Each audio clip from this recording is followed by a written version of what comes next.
Bienvenue à tous dans ce webinaire organisé par le pôle PSL Innovation. Le premier webinaire sur l'année 2026, c'est le début d'un cycle de webinaires qui aura lieu tous les mois. Le premier est consacré au financement possible pour valoriser les travaux de recherche, les prématurations et maturations au sein du pôle PSL Innovation.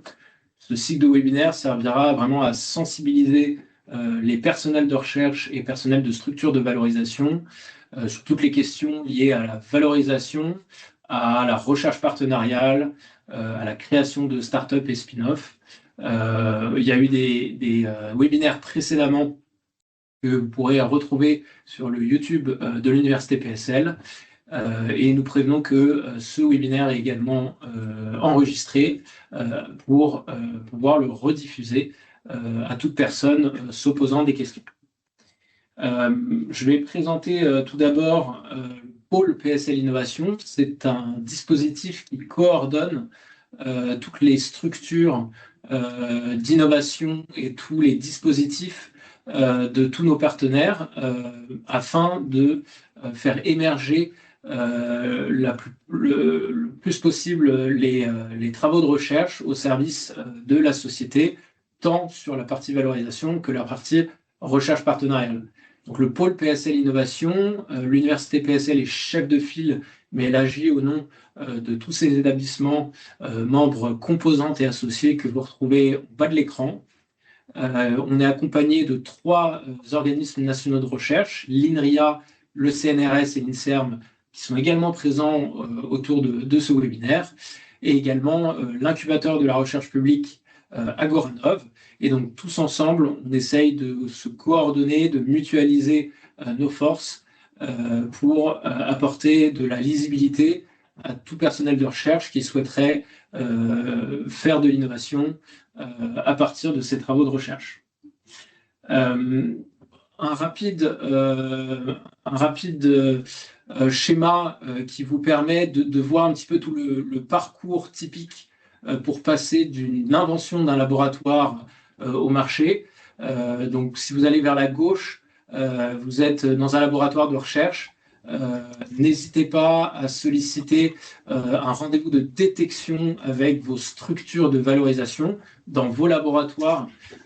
Une de vos tutelles, que ce soit CNRS ou les établissements, ont chacun une adresse mail. On pourra les remettre en bas pour vraiment faire connaissance, essayer de discuter pour comprendre vos travaux de recherche et essayer de vous orienter au mieux sur les prochaines étapes. Et donc là, vous voyez un petit peu toutes les étapes assez classiques qu'on pu réaliser. Voilà une première étape qui est la déclaration d'invention.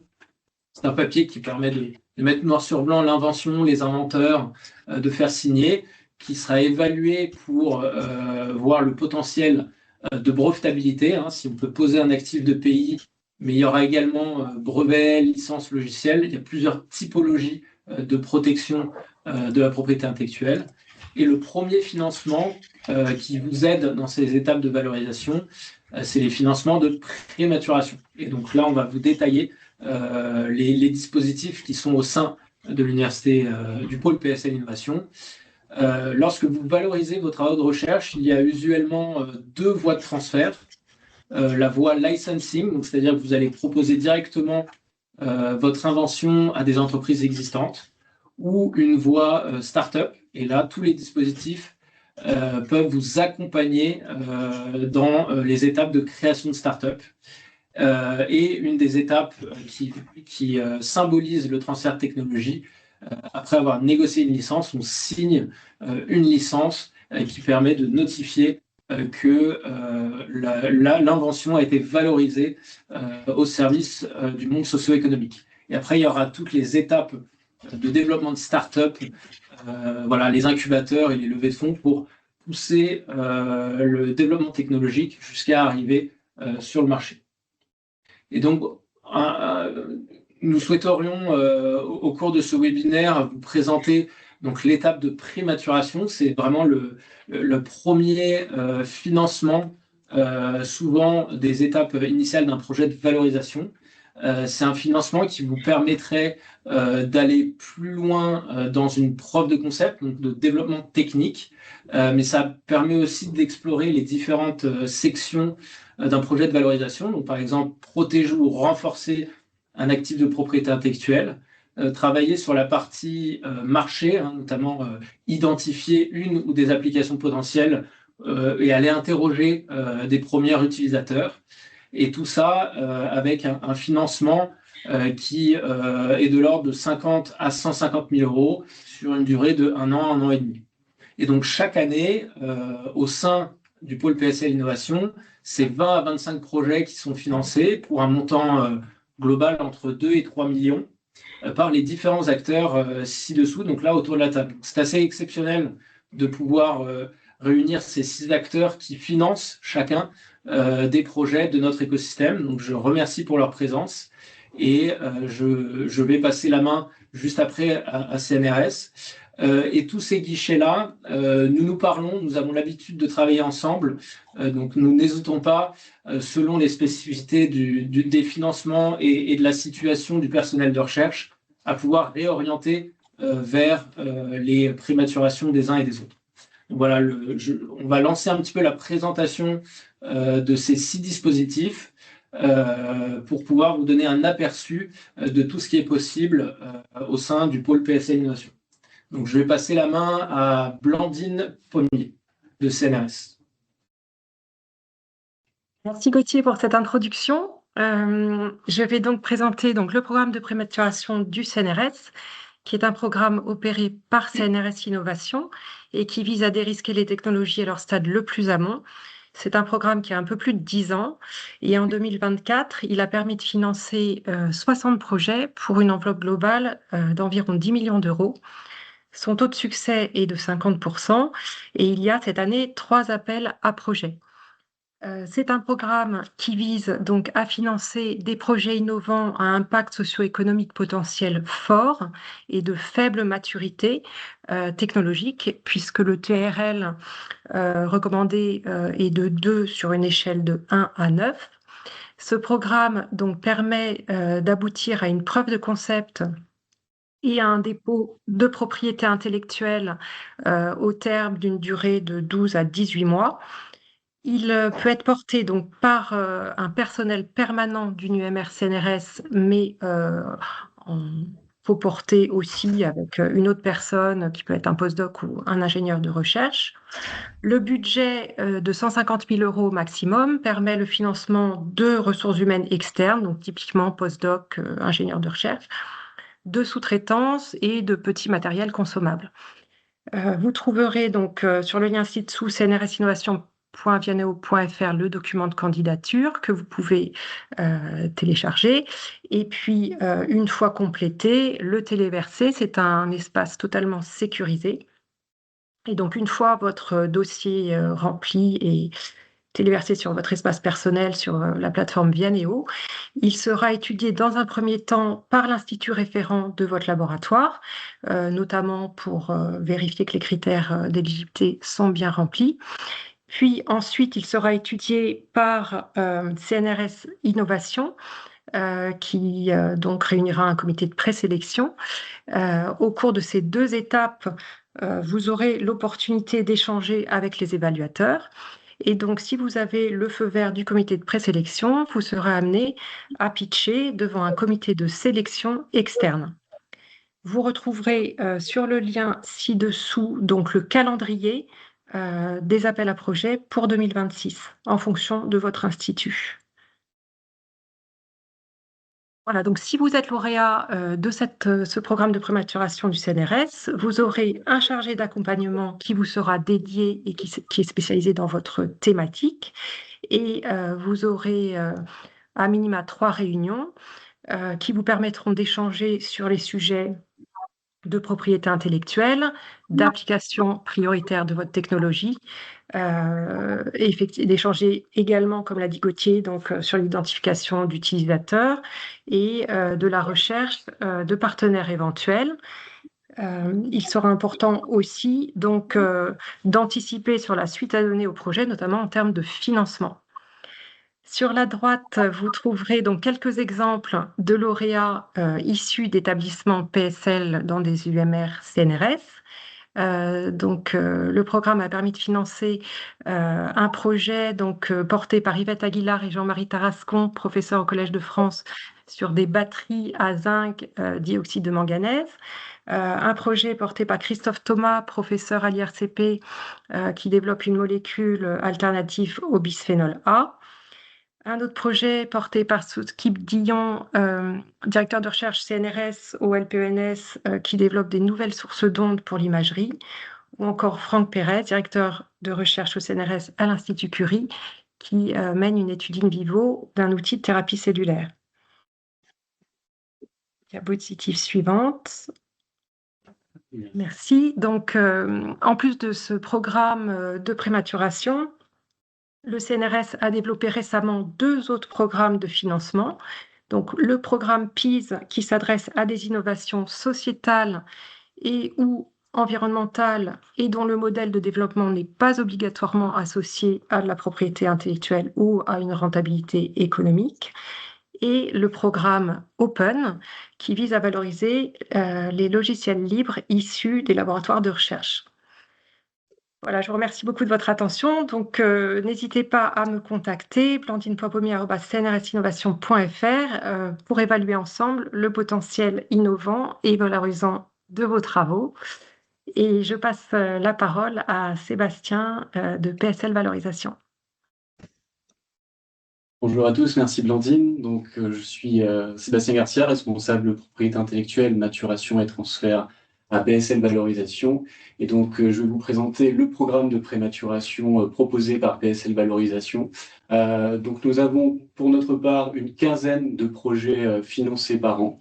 On a deux voies de candidature. Nous avons tout d'abord un appel à projet annuel dont la communication justement concorde avec les actualités car elle sera faite en février. Et donc chaque année en février, l'appel à projet est communiqué.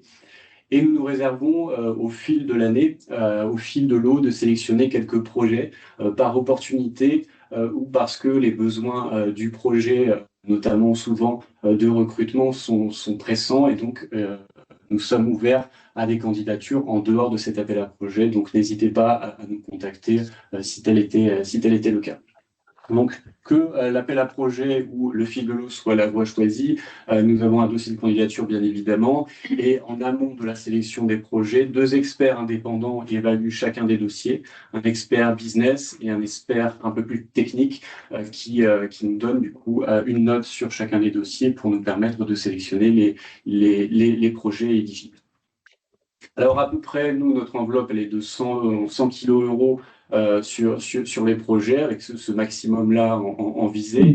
En termes d'éligibilité des dépenses, nous finançons bien évidemment des recrutements, des frais d'équipement, de fonctionnement, des éventuelles prestations si les compétences ne sont pas au sein des laboratoires. Et nous avons également un programme de formation, d'accompagnement que je vous présenterai sur la slide suivante, qui peut être également réalisé sous forme de prestation. Comme l'a dit Gauthier tout à l'heure, les durées des programmes de prématuration sont variées. En moyenne, nous avons des projets d'environ 18 mois. Et grâce à l'écosystème PSL qui vous a été présenté au début, nos 13 établissements composantes, nous avons une diversité des domaines de recherche et donc des thématiques scientifiques qui sont éligibles à la prématuration. Donc, nous pouvons très bien avoir des projets en sciences humaines et sociales, en design, santé, ingénierie, qui sont tout à fait éligibles à notre appel. En termes d'éligibilité des projets, à partir du moment où la candidature est faite par un laboratoire de l'écosystème avec au moins un personnel permanent en tant que porteur du projet, les projets sont éligibles, sachant que nous, on vise en moyenne, encore une fois, un TRL 5 en sortie de prématuration. C'est un set, merci. Tout comme le CNRS, nous avons un accompagnement en 3 étapes.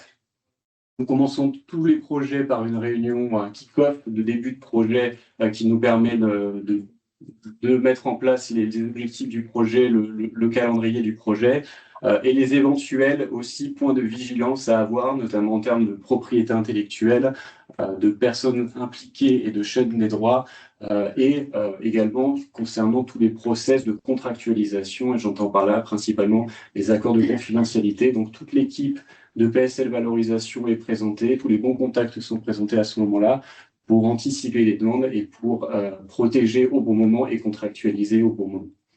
Une réunion de mini-projet est également prévue pour faire le point d'étape sur chacun des projets et anticiper l'après-prématuration avec, on le présentera tout à l'heure, mais des potentielles maturations qui viennent ou des voies de valorisation déjà entérinées et des actions concrètes à réaliser à ce niveau-là. Et enfin, une réunion de fin de projet pour faire le bilan. Élise Imberton est notre responsable maturation, prématuration au sein de PSL Valorisation. C'est votre contact privilégié, mais je suis également là pour réceptionner les candidatures. Passer à la slide suivante. Afin d'illustrer un peu la diversité des projets qui nous sont soumis et que nous finançons, que nous accompagnons, je vous propose trois projets à titre d'illustration. Un premier projet en santé, le projet REVS, dont les porteurs et les laboratoires sont présentés pour les 3 projets illustrés ici. Le projet REVS, lui, a pour objectif de produire des vésicules extracellulaires avec un bioréacteur qui existe déjà, mais qui va être augmenté. Et donc, l'objet du programme de prématuration, c'est d'augmenter ce rendement, maturer cette technologie et d'introduire de l'intelligence artificielle pour suivre en temps réel la production de ces fameuses vésicules extracellulaires. La particularité de ce projet pour nous, c'est que c'est un projet issu de l'Institut Curie. L'Institut Curie continuera de valoriser la propriété intellectuelle issue de ce projet. Et ce projet, à l'issue, il est envisagé la création d'une start-up. Nous avons ensuite le projet IMO, qui lui est un projet en sciences humaines et sociales, qui s'intéresse sur fond de management, d'histoire du management au XXe siècle aux États-Unis, et bien notamment de créer au cours du programme de prématuration des outils d'analyse d'archives abîmées avec de la paléographie, mais également la création d'un outil ChatGPT pour permettre d'extraire les données pertinentes de ces archives-là. Bon, voilà, c'est l'objet du programme de prématuration. Et ce qui est à noter sur ce projet, c'est que la voie de valorisation qui est dans une philosophie du libre sur la plateforme qui sera générée en bout de prématuration, eh bien, l'objet du programme est aussi de déterminer un modèle économique viable pour maintenir dans le temps cette fameuse plateforme qui sera proposée au plus grand nombre. Et en dernier lieu, je vous propose un projet qui s'appelle Next Solar à titre d'illustration. La particularité de ce projet, c'est qu'il s'inscrit dans l'espace, la production de cellules photovoltaïques en perovskite. L'objet de ce projet de prématuration, c'est d'associer aussi l'industriel qui exploitera la technologie. Donc, il s'agit de la société Sky Solar. Et donc, c'est ce qu'on appelle une coprématuration. Ça a plusieurs avantages. Ça permet bien d'avoir une technologie qui réponde effectivement aux besoins opérationnels du futur exploitant, de sécuriser les investissements à la fois de la société et des établissements de PSL valorisation, en l'occurrence, et des établissements composantes concernés. Et ça permet d'anticiper tout de suite la voie de valorisation in fine qui sera du licensing auprès de la startup Sky Solar qui est actuellement créée. Voilà. Merci Sébastien. Je prends le relais pour présenter les prématurations qui viennent de l'ERC, donc ERC Proof of Concept, dont le but est également d'essayer d'explorer le potentiel de commercialisation vers le monde socio-économique des travaux de recherche issus de l'ERC. Donc c'est là la spécificité de cette primate, c'est qu'il s'adresse aux lauréats d'un précédent appel à projet d'ERC, donc qui finance la recherche fondamentale dans toute l'Europe. Et donc, ils ont 4 types de grants, donc Starting Ground, Consolidator, Advanced ou Synergie. Ce Proof of Concept consiste en un financement fixe de 150 000 €. Une petite particularité, c'est qu'il est one-shot. Vous recevez l'argent dès la signature du contrat pour une durée de 18 mois. Comme vous le voyez un petit peu après, c'est entre 12 et 18 mois selon un petit peu les travaux de développement technique. À l'instar de la plupart des prématurations, cet argent sert à des recrutements de personnel souvent de type post-doctorant pour continuer le développement technique, mais il sert également à explorer les différentes facettes d'un projet de valorisation. Donc l'analyse de marché, hein, vous pouvez subcontracting, travailler avec de la sous-traitance envers différents cabinets de conseil. Vous pouvez également acheter du petit matériel, mais également travailler sur la propriété intellectuelle. Ce qui est assez intéressant, c'est que la Commission européenne a annoncé le doublement du nombre de lauréats en 2026. Donc c'était dans les 200 lauréats en Europe en 2025, mais ils sentent une vraie demande de la part des chercheurs de l'ERC, et donc ils vont doubler à 400 lauréats en Europe. Il s'agit d'un appel qui a deux cut-off deadlines, 17 mars 2026 ou 17 septembre 2026. Vous ne pouvez candidater qu'à l'une des deux et non pas les deux. À titre d'exemple, souvent il y a 1 à 2 chercheurs de l'université PSL qui sont lauréats de ces ERC POC. Et donc en 2025, Elie Hachem, enseignant-chercheur au CEMEF des mines de Paris, a été récompensé pour son projet VRAICure. Et Leïla Perrier, chercheuse CNRS à l'unité de physique des cellules de cancer, Institut Curie et CNRS, a également été lauréate de son proof of concept. Et pour vous redonner aussi un état des lieux, Elie Hachem a décroché un ERC en 2021, mais Leïla Perrier en 2017. Presque 8 ans après, vous êtes toujours éligible pour retenter ou tenter de décrocher ce financement. Au niveau des process, il s'agit d'un document de candidature d'environ une dizaine de pages qui sera évalué par 5 différentes personnes, mais sans présentation orale, pas de pitch, c'est uniquement un dossier écrit.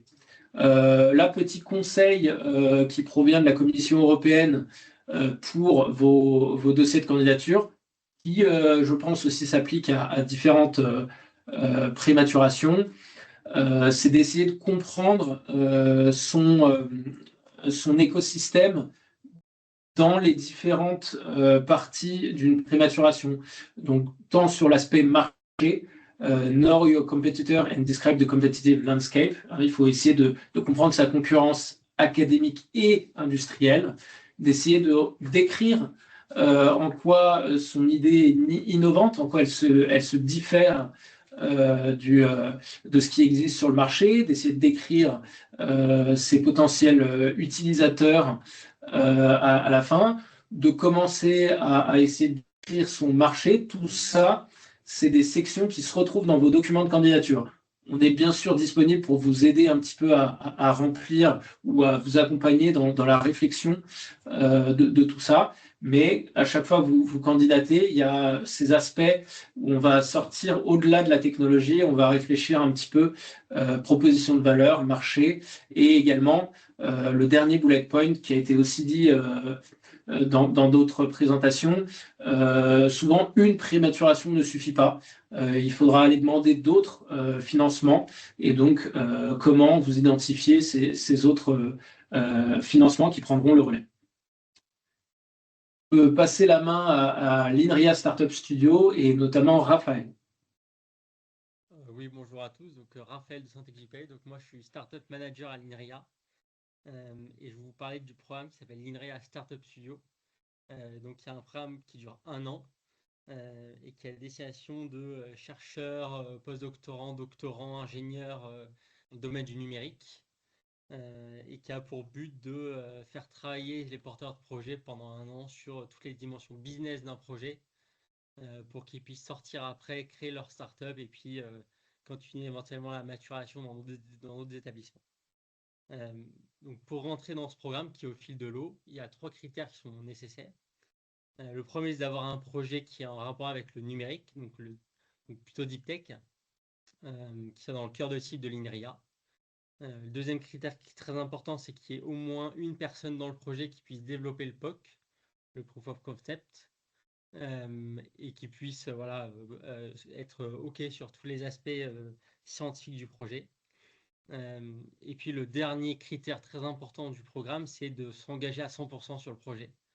Donc, c'est-à-dire qu'il faut avoir terminé son doctorat ou son postdoc pour pouvoir s'engager. Ce dernier critère, en fait, il vient du fait que le programme INRIA Startup Studio va financer pendant 1 an jusqu'à 2 personnes par projet. Donc, c'est-à-dire que les 2 personnes du projet seront salariés INRIA, donc seront payées comme tous les salariés INRIA. Et donc, ce qui implique qu'il faut être vraiment à 100% sur le projet pendant 1 an. Les autres piliers du programme, c'est évidemment un accompagnement qui va durer aussi 1 an, qui sera dispensé par 2 personnes, donc le Startup Manager du centre en question, donc centre de Paris, et puis la personne de l'INRIA Startup Studio. Il y aura aussi des événements, des formations, l'accès au réseau de l'INRIA, et puis un hébergement alors au centre de Paris pour les chercheurs PSL pendant 1 an. Voilà. Donc, comment candidater? Le mieux, c'est de m'envoyer un deck à moi pour que voilà, on puisse faire le premier entretien de qualif. Après, il y a un deuxième entretien avec l'INRIA Startup Studio et puis le rendez-vous final devant le jury. Tout ça, ça met à peu près 1 mois et demi entre le moment où on candidate et le moment où on peut rentrer dans le programme. Gauthier, s'il te plaît. Voilà, merci. Donc, je vais vous parler très rapidement d'un projet qui est passé par le programme, qui s'appelle Augura Space. C'est un projet qui vient de PSL Valo, qui était dans Pépite, porté par François Genisti, et qui est après rentré à l'INRIA Startup Studio. Donc là, le but, c'était de développer tous les aspects business, parce que tous les aspects techno étaient quasiment prêts. Donc, développer les aspects business, aller chercher des premiers clients, développer l'équipe. Et donc, c'est grâce à ça que François a pu constituer, alors déjà se payer lui-même et puis constituer une équipe avec les fonds de l'INRIA. Et donc, c'est un projet qui a pour but de surveiller le soleil pour faire de la météo spatiale et éviter problème sur les satellites ou les avions dus à ces tempêtes solaires. Voilà, donc en fait, maintenant, Augura Space est en fin de programme et va rentrer en mars 2026 à Goranov, qui est encore au-dessus de l'INRIA et qui fait plutôt de la maturation. Je ne crois pas qu'ils soient présents aujourd'hui, mais ça vient après, une fois qu'ils ont créé le projet. Voilà, n'hésitez pas à me contacter. Donc vous avez mon adresse mail dans ce deck. Merci beaucoup. Merci Raphaël.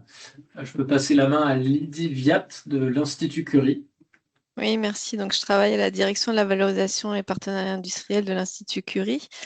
Et je m'occupe notamment du projet de l'enveloppe de maturation qui nous est permise par le label Institut Carnot Curie Cancer, donc qui vise à aider les projets de développement de technologies qui sont issus de l'Institut Curie. Donc, depuis l'obtention de ces financements chaque année, on a pu accompagner 51 projets à hauteur de 3 millions d'euros depuis 2018. Et c'est sous la forme de 2 enveloppes différentes. Une enveloppe qu'on appelle Booster de 50 000 euros qui permettent dans les phases très précoces d'accompagner un projet pour les phases de dépôt d'un brevet ou dans les toutes premières étapes suite à un dépôt de brevet. Et une enveloppe de 150 000 euros appelée Proof of Concept qui permettent de renforcer ces premiers résultats pour aider à la valorisation de la technologie et du portefeuille de brevets. Merci. Donc, comme les autres programmes de prématuration qui vous ont été présentés, au-delà du financement, on apporte également de l'accompagnement sur les projets qui postulent, qui candidatent à ces différentes enveloppes. Donc, notamment sur des conseils en propriété intellectuelle, en recherche de financement complémentaire. Et ensuite, si vous souhaitez aller vers la création de start-up ou vers un licensing auprès d'industriels avec l'équipe start-up ou les chargés d'affaires qui pourront vous accompagner sur ces différents sujets. Donc, comme je disais, il y a 2 types d'enveloppes. L'enveloppe booster de 50 000 euros pour des projets d'une durée maximale de 12 mois Donc DOI, c'est un acronyme pour la déclaration d'invention. Donc l'éligibilité, c'est d'avoir une déclaration d'invention qui est enregistrée auprès de la direction de la valorisation de l'Institut Curie. Donc on peut au même moment évaluer la déclaration d'invention et la demande de financement booster lors de nos comités qui ont lieu tous les mois. La sélection se fait par ce comité, plus une évaluation par 2 membres du comité Tech Transfert de l'Institut Curie. Ces membres sont uniquement des personnels de l'Institut Curie, soit du centre de recherche, soit de l'ensemble hospitalier. Le type de coûts qui sont couverts par les enveloppes booster sont du consommable, des prestations. On exclut les équipements et les salaires notamment parce qu'on veut que cette enveloppe soit dépensée dans un laps de temps rapide, donc on veut s'éviter des phases de recrutement qui peuvent retarder la dépense de cette enveloppe. Les boosters peuvent être proposés tout au long de l'année puisqu'on a des comités pays tous les mois. Pour ce qui est de l'appel à projet Proof of Concept, l'appel à projet Curinov POC, donc ce sont des enveloppes de 150 000 € pour des projets qui peuvent aller jusqu'à 18 mois. Le brevet support de la technologie ne doit pas avoir été déposé depuis plus d'1 an, donc c'est 1 an maximal, ou pas encore déposé. Les types de coûts qui sont éligibles sont de tout type, à la fois salaire, consommables et prestations. Ce qu'on exclut, ce sont les financements de salaire d'étudiants en thèse et des équipements. La sélection se fait de nouveau par, juste encore un peu. Merci. La sélection se fait de nouveau par le comité Tech Transfert dans sa globalité et par l'ensemble de la DVPI. Et je vais bien maintenant passer à la slide d'après. Donc là, c'est pour vous donner une idée du calendrier de l'appel à projet Curinov POC, qui est lancé généralement en fin d'année vers novembre-décembre avec une deadline pour le dépôt des lettres d'intention à mi-décembre. Là, on vient d'envoyer les résultats pour la sélection des lettres d'intention. Et donc, on va démarrer avec les chercheurs la rédaction des dossiers complets qui sont ensuite soumis avec une deadline à mi-mars. Ces dossiers complets sont ensuite revus par toute la DVPI et le comité Tech Transfert pour des résultats en avril et un financement qui peut arriver dès le mois de mai. Donc, si vous avez des projets que vous souhaitez soumettre provenant de l'Institut Curie, vous aurez mes coordonnées, je crois, en fin de présentation. Donc, moi, c'est Lydie via tedcurie.fr. Donc, n'hésitez pas à me contacter pour avoir plus d'informations si nécessaire. Et je crois que je vais passer la parole à Séverine Barthes, un transfert. C'est un transfert. Ouais. Merci Lydie, bonjour à tous. Effectivement, Séverine Barthes, donc directrice de la maturation à INSERM Transfert. Au niveau de l'organisation, côté laboratoire INSERM, on a effectivement un accompagnement qui est fait par différentes personnes, des gens qui sont spécialisés en sciences, et vous avez ici une répartition par thématique des personnes qui sont recrutées après plusieurs post-docs, voire une expérience dans l'industrie, et qui accompagnent tous les projets de prématuration gérés par INSERM Transfert. Ce travail est fait en binôme avec les ingénieurs en propriété intellectuelle qui sont également dans nos locaux, et les business développeurs qui vont derrière travailler au transfert des technologies, des innovations qui sont travaillées dans les programmes de prématuration.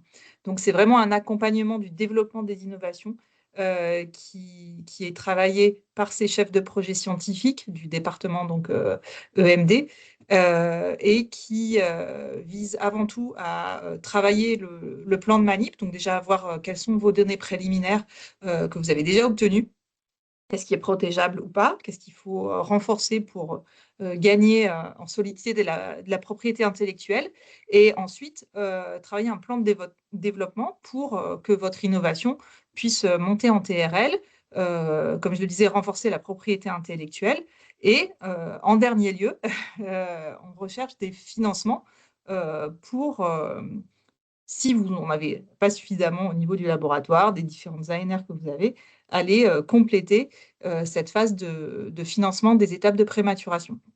Donc, on peut, entre autres, s'appuyer sur une enveloppe que l'INSERM nous a dédiée depuis 2009, qui est à peu près de 1,5 million à 2 millions d'euros par an pour toute la France. Donc, c'est une enveloppe qui s'appelle le COPOC et qu'on va aller solliciter si besoin pour financer ces étapes de prématuration. Donc, contrairement aux présentations précédentes, on n'est pas du tout sur un système d'appel à projet. C'est vraiment une co-construction entre vous, chercheurs, et les chefs de projet scientifiques de l'équipe EMD qui sont au quotidien avec vous, qui viennent au laboratoire discuter de vos innovations et comment les faire grandir, les faire maturer. S'il y a un choix de mobiliser cette enveloppe COPOC, ça peut être présenté par les chefs de projet directement à partir de slides qu'ils ont travaillé avec vous sur un comité qui se tient toutes les 3 semaines et la décision est prise immédiatement. Donc, dans les jours qui suivent, vous pouvez recevoir le financement au niveau de la délégation régionale INSERM. C'est des financements qui sont vraiment adaptés à vos besoins. Il n'y a pas de fourchette théorique, c'est vraiment à l'instant T quels sont les besoins pour avancer concrètement sur les manips qui ont été identifiées comme prioritaires. On ne finance pas à pas les étapes successives et donc il peut y avoir des projets qui avancent et puis qui recandidatent quelques mois ou l'année suivante pour compléter l'avancée du projet. Slide suivante.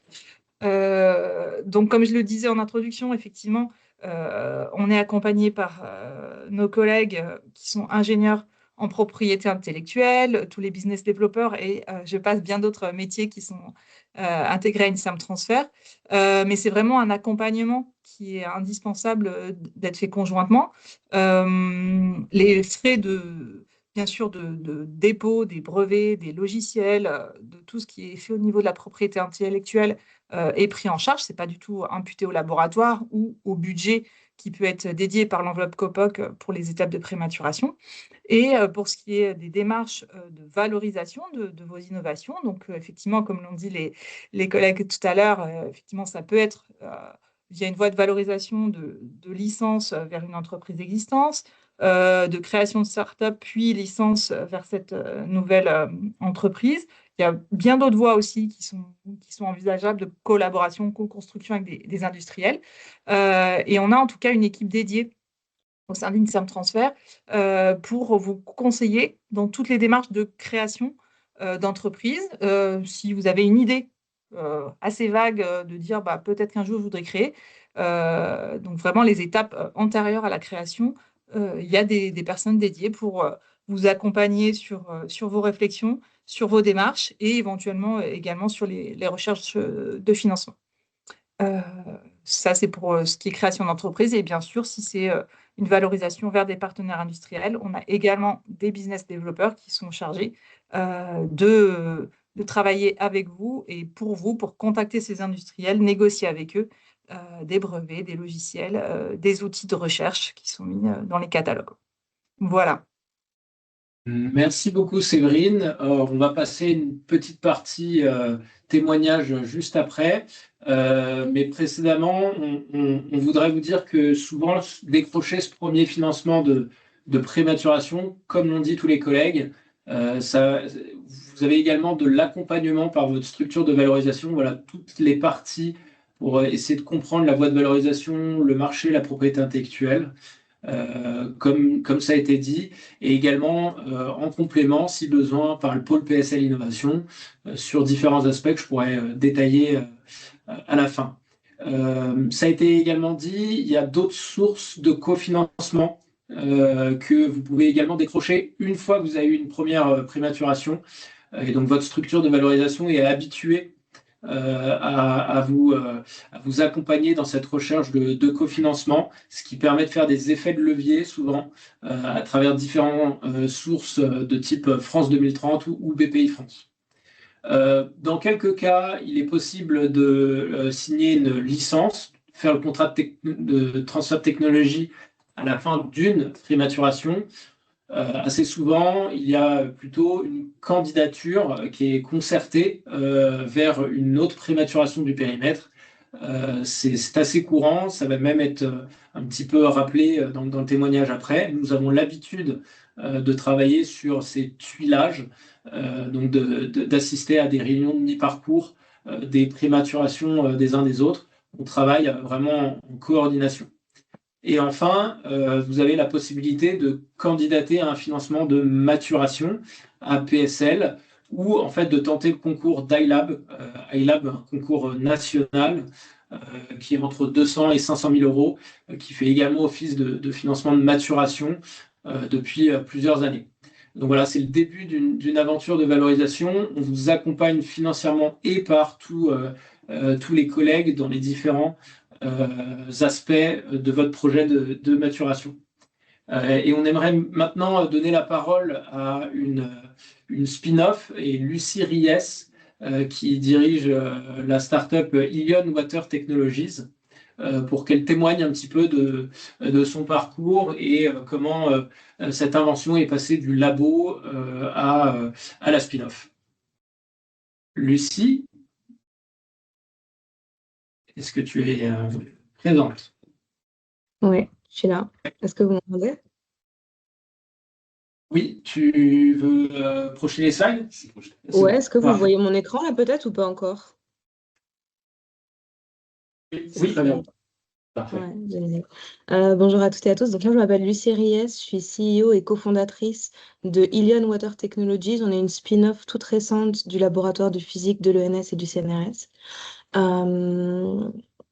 Et donc, on travaille dans le traitement de l'eau, on est une spin-off WaterTech, on développe une solution innovante de purification d'eau, de dessalement principalement. Le but ici, c'est de purifier plus d'eau pour moins d'impact environnemental. Et on a eu la chance de pouvoir bénéficier de beaucoup de dispositifs provenant de différentes institutions. J'avais envie de vous retracer un petit peu le continuum de financement auquel on a pu être éligible. Est-ce que mes slides ont changé là ou pas? Ça avance? Ça y est, ça vient. Ça vient, ok.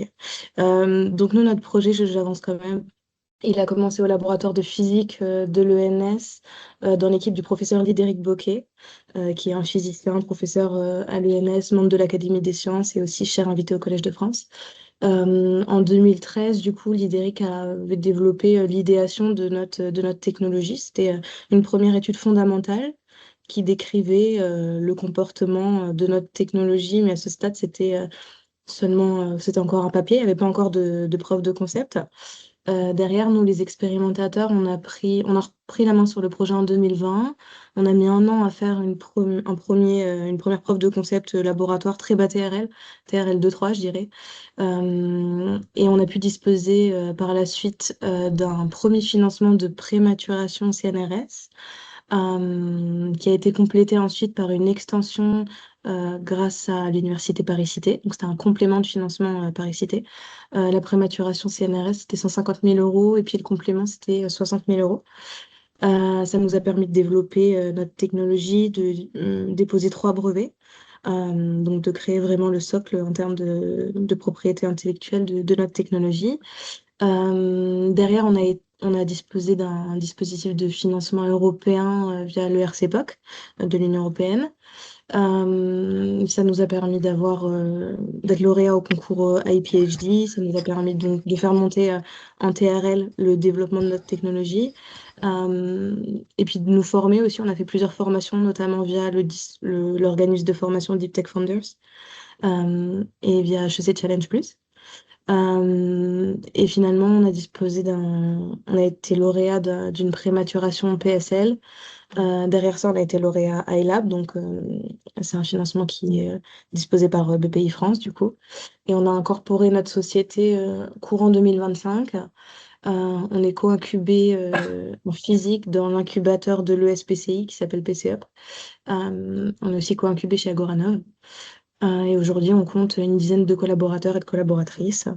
Et les enjeux qu'on a, c'est des enjeux de scale-up, de validation des performances de notre technologie en environnement réel, pour continuer sur la montée en TRL, et puis de validation marché, c'est-à-dire de commencer à trouver des premiers early adopters qui pourraient valider le potentiel de notre technologie pour pouvoir rentrer sur le marché aux alentours de 2028. Voilà notre équipe, toutes les institutions qui nous ont aidés dans le développement de la technologie. Et je vous remercie de votre attention. Un grand merci, Lucie. Et je pense que la frise montre vraiment la coordination de tous les dispositifs, bénéficier de multiples prématurations, voire même de la maturation iLab. Ça, c'est un parcours assez intéressant pour voir vraiment aussi également la hausse des niveaux de TRL, hein. Le prototype passe du laboratoire à quelque chose de plus pré-industriel. Et ce qu'a mentionné également Lucie, c'est tous ces dispositifs vous donnent aussi accès à des formations à l'entrepreneuriat, donc par notamment Deep Tech Founders, qui est un partenaire du pôle PSL Innovation, ou HEC Challenge Plus. C'est deux formations vraiment de référence pour aider des personnels de recherche à avoir les bases d'entrepreneurial. Et je pense que ça a un peu aidé. Peut-être j'aurais une question à Lucie. Voilà, est-ce que ça a aidé de passer d'un mindset doctorant, post-doctorant à un mindset un peu plus entrepreneurial? Ouais, totalement. Ça a vraiment été des catalyseurs pour changer un petit peu de mindset et puis pour nous aider à constituer une équipe aussi qui soit plus pluridisciplinaire que ce qu'on aurait pu faire en restant dans notre prisme, peut-être recherche laboratoire. Voilà. Merci beaucoup. Je vous propose de passer à la partie questions-réponses. Donc, n'hésitez pas dans le chat ou lever la main à l'oral. On est vraiment là, on a 10 bonnes minutes pour répondre à toutes vos questions.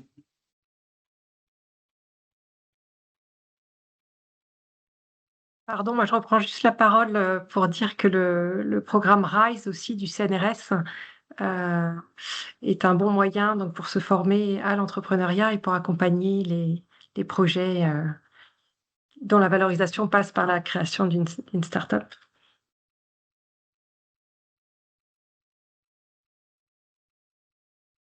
Est-ce qu'il y a d'autres questions dans le chat? N'hésitez pas à lever la main. Chacun a des petites différences d'éligibilité ou de process. Ça a été pas mal discuté. Vous retrouvez à l'écran la synthèse des contacts clés des personnes qui ont présenté et un planning des différentes dates des AAP.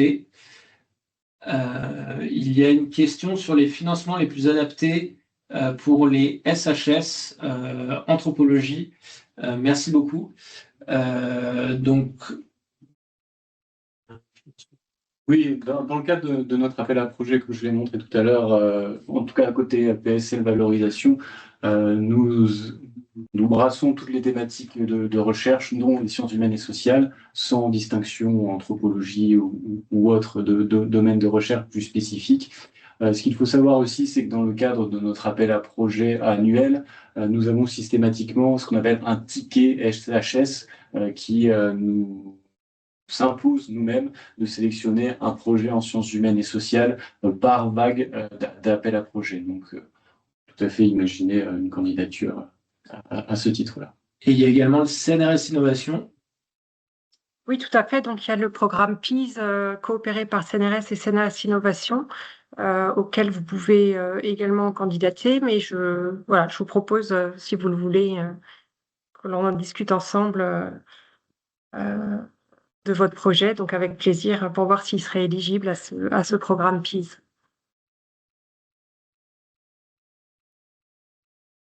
Question, quels sont les critères clés pour décrocher un financement de prématuration? Ça dépend un petit peu de chacun.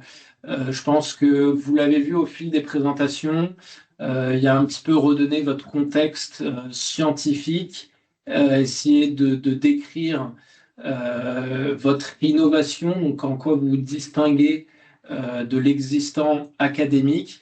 également une capacité de projection sur les aspects marché.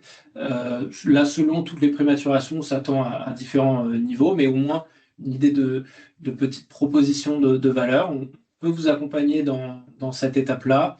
Et il y a toute une partie également de développement technique. Comment vous allez utiliser l'argent, quelle manipulation pour augmenter le niveau TRL ou avoir des preuves de concept qui servent aux étapes suivantes de financement.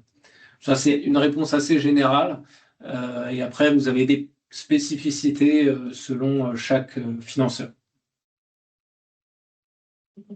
Je ne sais pas si quelqu'un veut reprendre la main plus spécifiquement. Oui, peut-être après pour préciser, je pense que mes collègues seront d'accord. La concurrence, ce n'est pas seulement la concurrence académique en général, il faut quand même se positionner par rapport à tous les concurrents, y compris les sociétés privées qui sont en train de développer des solutions concurrentes strictement, ou en tout cas sur les mêmes applications, et à terme être des concurrents sur le marché. Donc, il faut quand même bien avoir une vision globale de toutes ces typologies de projets concurrents. Oui, effectivement, on parle de concurrence académique et industrielle. Ça nous permet vraiment à toutes les structures de Valo de commencer à aussi se projeter, aussi à analyser comment fonctionnent ces autres entreprises concurrentes. Ça donne pas mal d'indices et du coup, ça donne lieu à des discussions justement sur votre caractère innovant par rapport à ce qui existe actuellement dans les startups ou dans les grands groupes. On vous questionne là-dessus. Il y a une question pour Raphaël.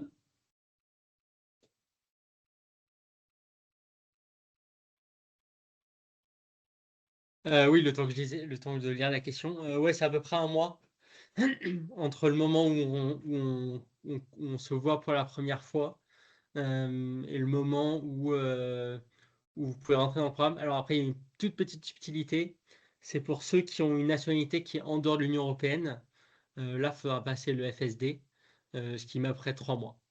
Mais voilà. Mais sinon, pour des personnes qui ont des nationalités européennes, il n'y a pas de souci, c'est un mois et demi en général. Voilà. Merci Raphaël. Une question de Lisette. Oui, bonjour, vous m'entendez? Oui. Merci à tous pour la présentation. Donc, juste pour CNRS Innovation, dans les cadres des laboratoires multitutelles, des UMR notamment, est-ce que il faut absolument, l'éligibilité, c'est uniquement pour le personnel CNRS? Est-ce bien ça? Justement, merci beaucoup d'avoir posé la question. L'éligibilité est pour tout le personnel à partir du moment où le laboratoire a une tutelle CNRS. Donc, comme je l'ai montré dans les exemples, les enseignants-chercheurs, les professeurs d'université sont éligibles à cette prématuration à partir du moment où ils exercent leurs fonctions dans un laboratoire qui a une tutelle CNRS, une co-tutelle CNRS. Merci. Parfait. Eh bien, dernier appel aux questions. Mais entre-temps, on voudrait aussi vous dire qu'il y a un petit site web du pôle PSL Innovation qui est en cours de construction, qu'on aimerait lancer au trimestre prochain et qui vous permettra de retrouver la plupart des informations qu'on vous a dites au cours de ce webinaire et d'explorer vous-même ces différentes étapes et notamment dans votre laboratoire, qui contacter, qui est le mandataire pour la valorisation. On vous remercie à tous pour votre présence et on vous souhaite une bonne fin de journée. Merci aux présentateurs et merci à tous.